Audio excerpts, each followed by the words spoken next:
Hello everyone, welcome to Neso Academy. In the first chapter, we understood what VHDL is, why we use it, and how a digital design process works.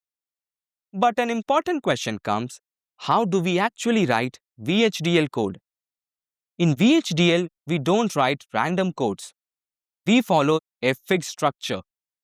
And to understand that, we are starting our second chapter, Structure of VHDL Programming. And the name of the lecture is VHDL Design Structure. In this lecture, we will understand how a VHDL program is organized. So, let's get started with our only one topic that we will cover in this lecture, which is VHDL Design Structure.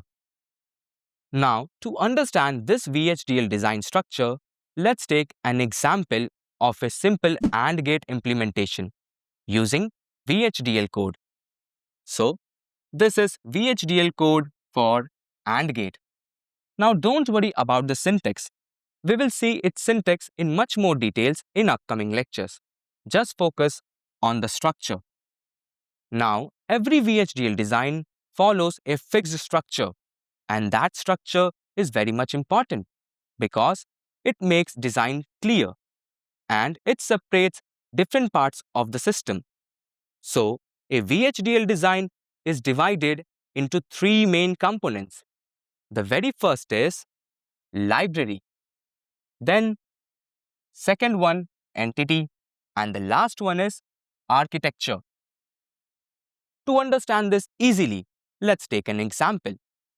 Imagine you are building a machine that can be anything, for example, a car. Now, what are the steps?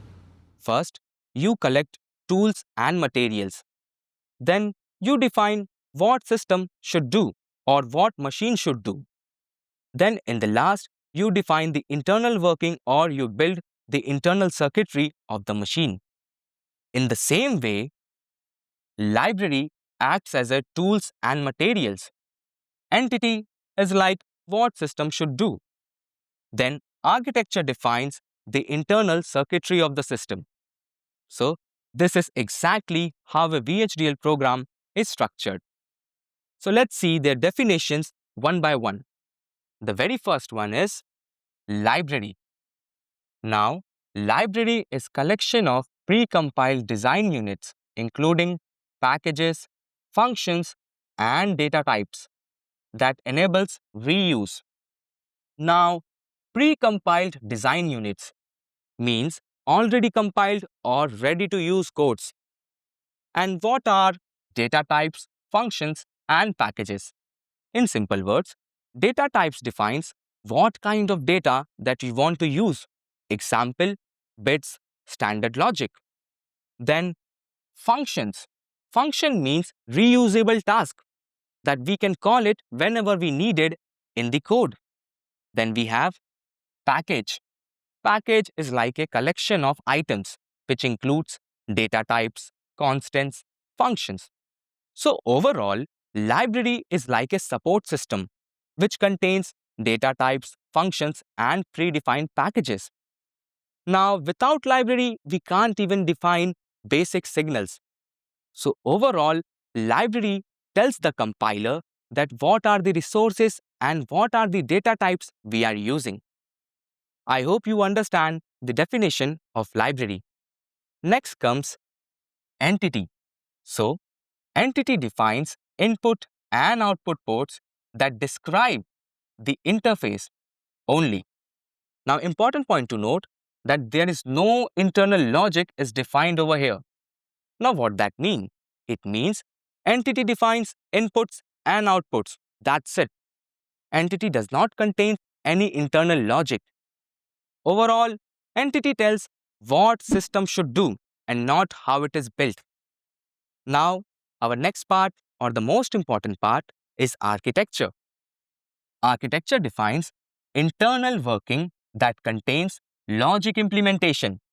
So, this is where we define internal working and logic implementation.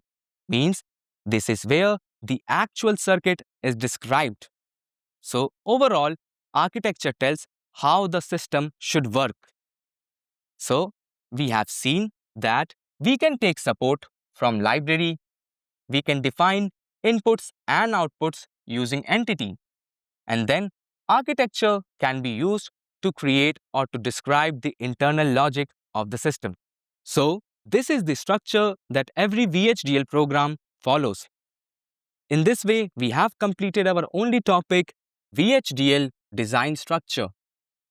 In upcoming lectures, we will understand more about libraries, entities, architecture, and other design units in much more details. Which means we are done with this lecture. I will see you in the next one. Thank you.